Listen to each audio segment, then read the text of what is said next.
Masih bersama saya Ulfa Aulia, pemirsa, kembali kami sampaikan 3 berita utama Kaltim hari ini. Di Samarinda, bayi yang baru dilahirkan dilukai oleh ibu kandungnya sendiri.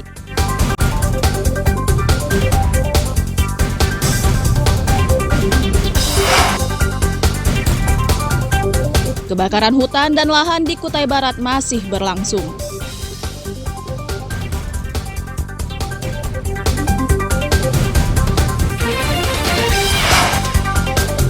Harga beras asal Sulawesi di Balikpapan melonjak.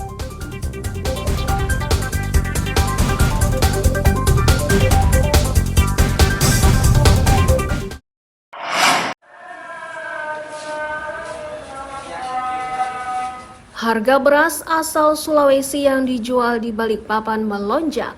Kenaikannya mencapai Rp15.000 per karung atau Rp1.500 per kilogram. Jadi berapa? Bu, dibuka masker di kamera. Para pedagang terpaksa menaikkan harga jual karena harganya sudah lebih dulu meningkat sejak dari daerah asal. Mereka menduga kenaikan tersebut dipengaruhi musim kemarau yang menyebabkan petani gagal panen.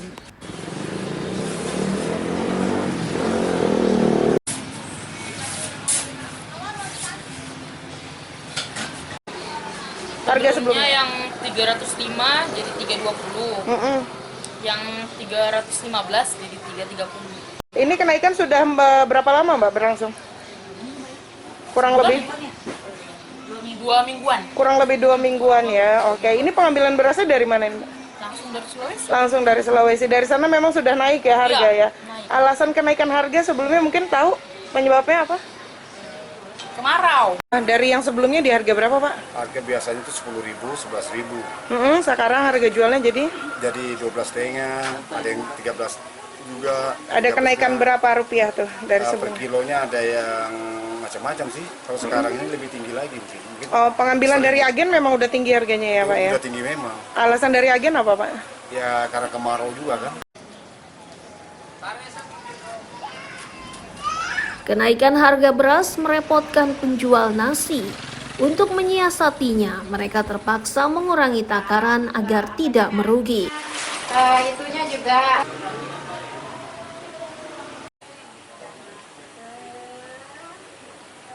Kan ada kenaikan di harga beras ya Bu. Kira-kira berdampak enggak di penjualan Ibu? Ya, berdampak sekali. Dia jadi sepi Bu atau gimana Bu? Ya, kalau sepinya enggak.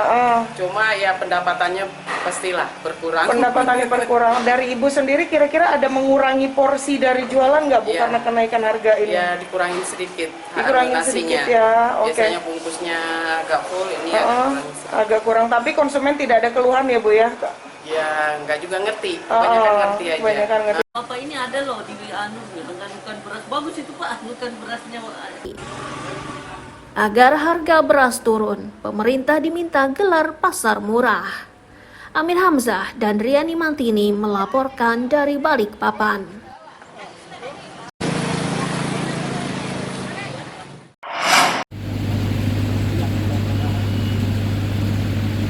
Peninjauan gudang Bulog di Jalan Marsma Iswahyudi, Rinding Teluk Bayur ini dilakukan Dinas Pangan Kabupaten Berau.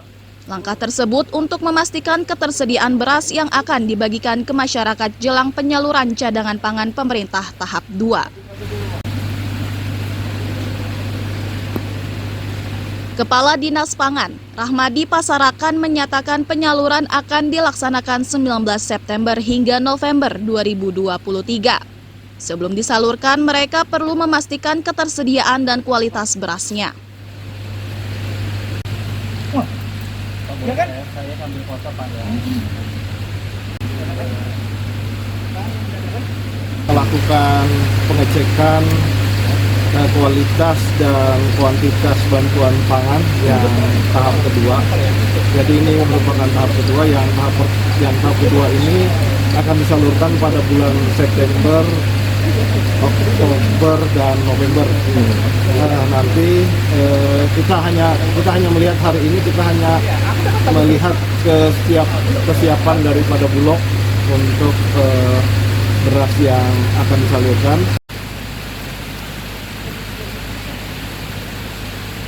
Kepala Perum Bulog Berau Muhammad Muhlis menyatakan beras bansos yang disiapkan jumlahnya 54 ton dan akan dibagikan dalam tempo 1 bulan. Jumlah ini akan ditambah guna mengantisipasi kerusakan saat penyaluran.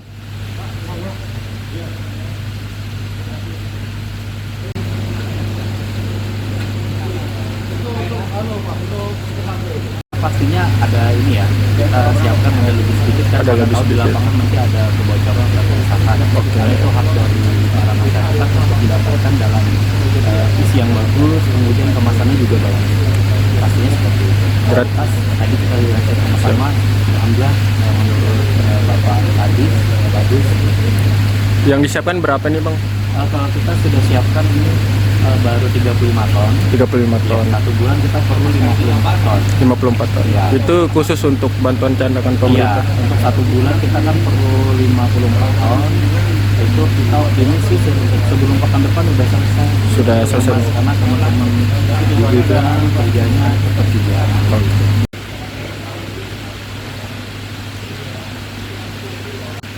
Kepala Penerima Manfaat atau KPM yang akan mendapat bantuan menurun 550 dibanding tahap awal sebanyak 5.916 KPM.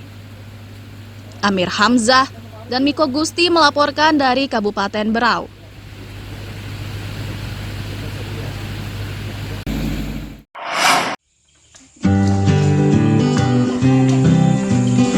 Ubi kayu inilah yang akan diolah menjadi kue cucur tidung khas Sangkulirang, Kutai Timur. Pengolahnya adalah kelompok ibu rumah tangga di Desa Benua Baru Ilir, Kecamatan Sangkulirang.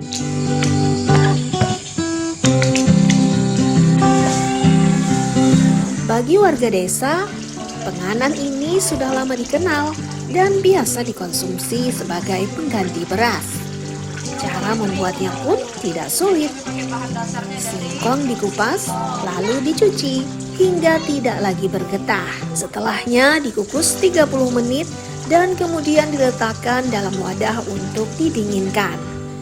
Singkong rebusan ini kemudian digiling perlahan dan terakhir dibentuk menjadi bulat.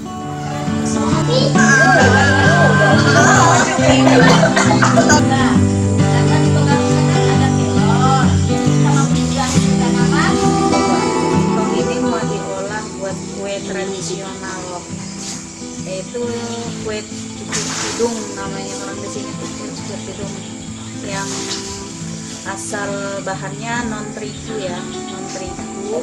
Itu bahan-bahannya ada singkong, kemudian ada gula merah, ada telur, ditambah juga dengan es timun serut. Ini biasanya disajikan ini untuk sarapan atau siang hari atau gimana? Ya, untuk siang hari. Ya, asli orang Sangkulirang, dan ini juga sebagian bahan-bahannya hasil dari kebun toga kami di DDI. Kita buat melatih proses ini.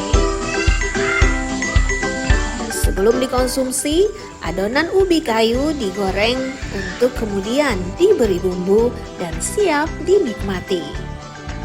Umumnya, bumbunya adalah gula aren.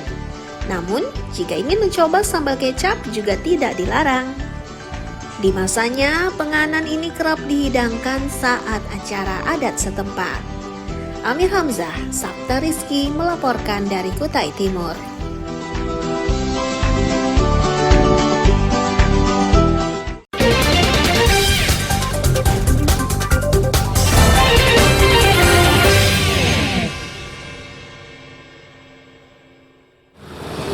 Pemirsa, berita tadi sekaligus menutup perjumpaan kita kali ini. Akhirnya saya Eupholia beserta tim redaksi yang bertugas mengucapkan selamat pagi, selamat beraktivitas. Sampai jumpa.